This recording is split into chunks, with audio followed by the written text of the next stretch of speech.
ver si podía quererme yo más, mirar más por mí para poder mirar por los demás.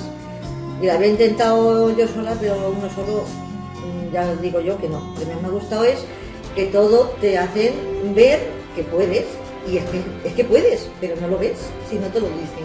Lo recomiendo totalmente. Es muy fácil, pues a la gente que no se anima a dar el paso, que no van a salir solos, que no van a estar contentos consigo mismos, que si dieran el paso notarían la diferencia, si no la dan no lo pueden saber.